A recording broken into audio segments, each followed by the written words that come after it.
আসসালামু আলাইকুম।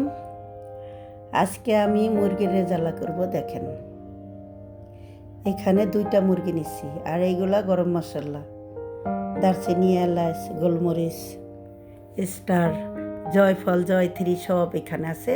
এইটা আমি গুঁড়া করব।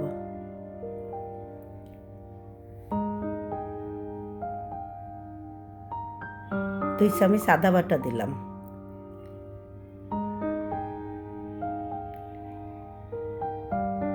2 চামচ রসুন বাটা দিলাম,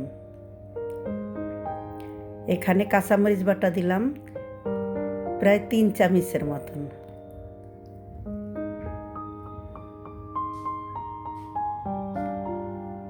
তারপরে দিব আমি বাদাম বাটা, কাজু বাদাম বাটা প্রায় 4 চামচের মতন দিয়ে দিলাম। রঙের জন্য সামান্য একটু মরিচের গুঁড়া দিলাম, কিন্তু ঝালটা হবে কাঁচামরিচেরই। একটু সামান্য আধা চামচের মতো হলুদের গুঁড়া দিলাম, স্বাদ মতন লবণ।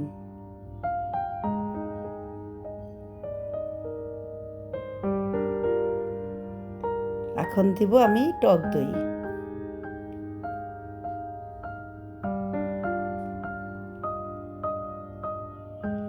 তারপরে দিয়ে দিব ঘি মাখানোর জন্য, মাখাই রাখবো ঘি দিয়া।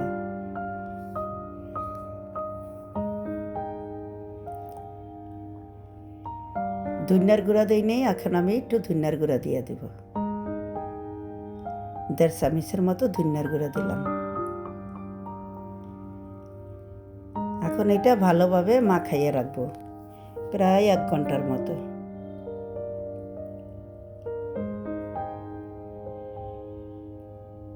এখানে 2টা মুরগি নিছি, ওজন হবে 2 কেজি মতন ওজন। 2টা মুরগিতে, সোনালী মুরগি বড় সাইজের।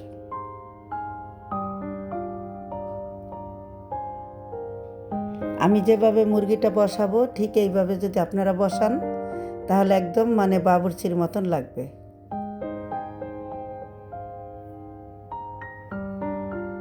রান্না করলে দেখেন, এটা 1 ঘন্টার জন্য আমি রেখে দিব।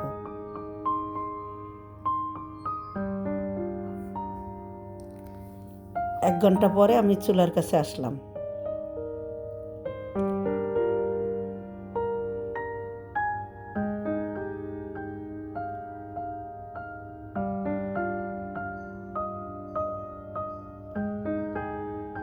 এখানে 5টা পেঁয়াজ আমি দিলাম।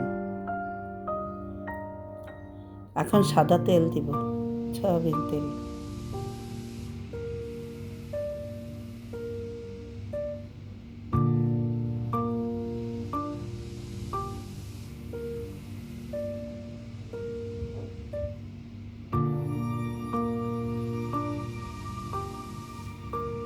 পেঁয়াজটা আমি লাল করলাম, দেখেন। এখন আমি মাংসগুলি এটার মধ্যে ছাড়বো, দেখেন।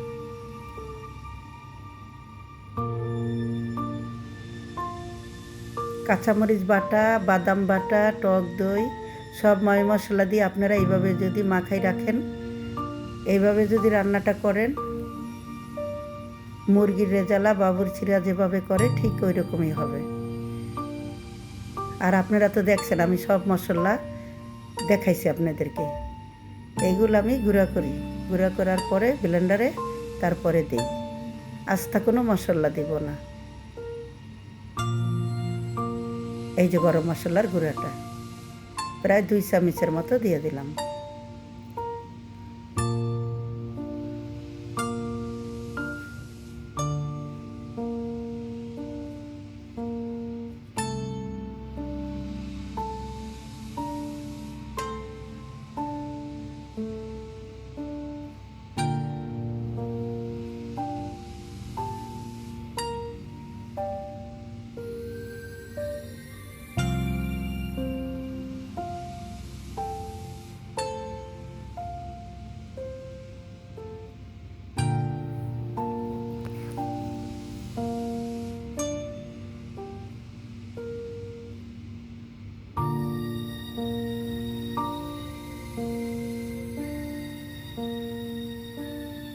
এখানে বেশি একটা ঝোল যাইবে না, আমি সামান্য ঝোল দিব।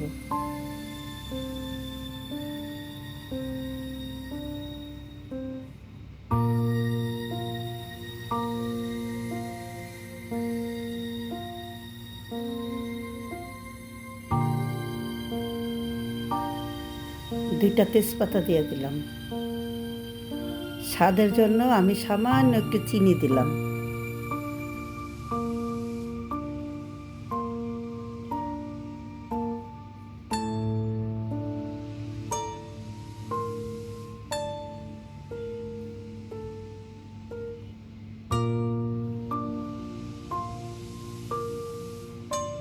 আপনারা যদি মুরগির রেজালা করেন, সব সময় কাঁচা মরিচ একটু চেষ্টা করবেন বাটতে দেওয়ার জন্য, আস্ত না।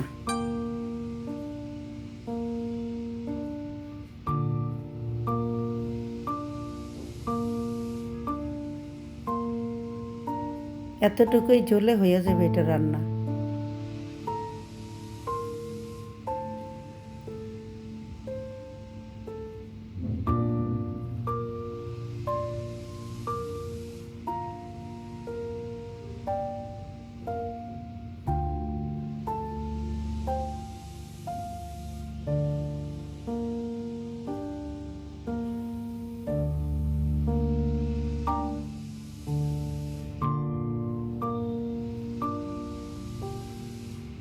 এত সুন্দর হয়েছে রান্না, গ্রান ছিটে গেছে। এই যে আমি টালা জিরার গুঁড়া দিয়ে দিলাম, দেখেন।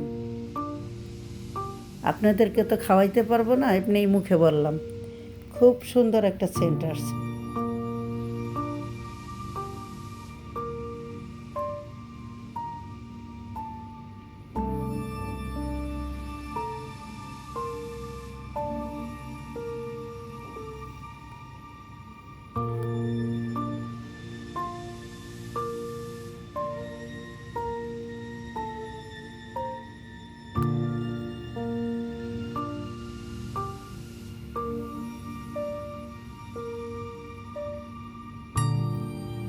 আরও 5 মিনিট আমি এটা দমে রাখলাম।